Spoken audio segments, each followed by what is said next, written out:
Welcome friends. In this tutorial, we will be learning about references in C++. References are often very important and it is sometimes very essential in some programs.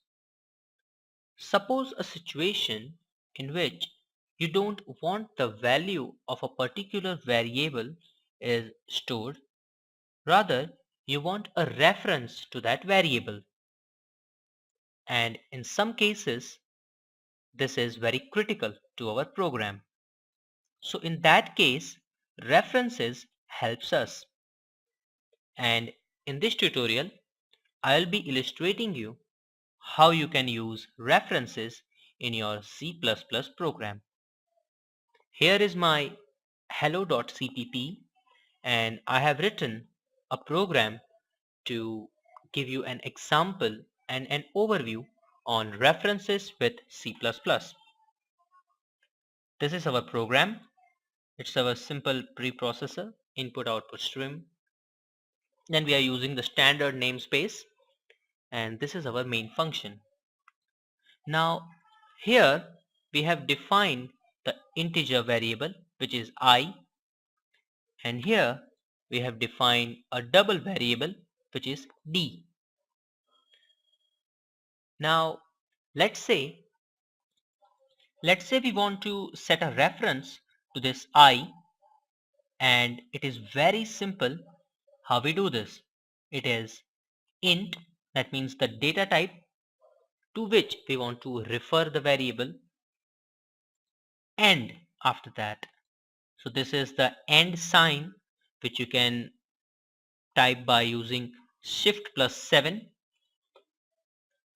Then it is double and the end sign.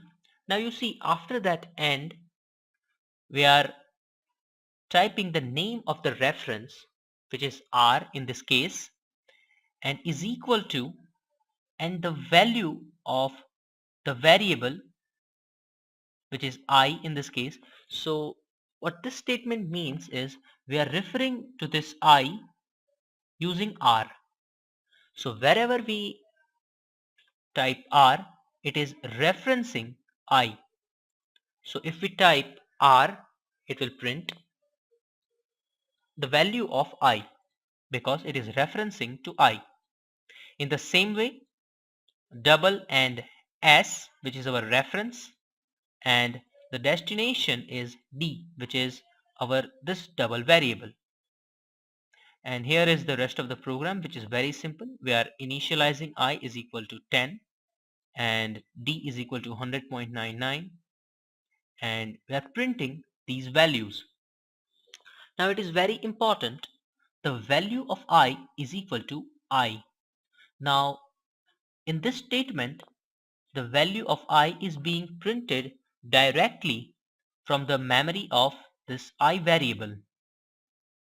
And here when we type the value of I reference, that means this R.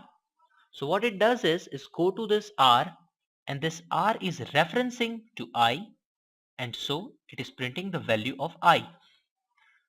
Both the cases are same and the result is predicted. Let's go ahead and run this.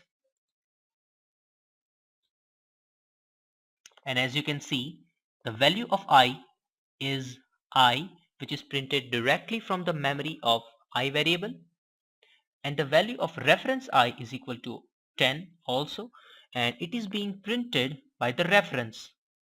So we are printing R and it is a reference to I, so it goes to this I and then it prints the value of I. So this is how you can implement references in your C++ program.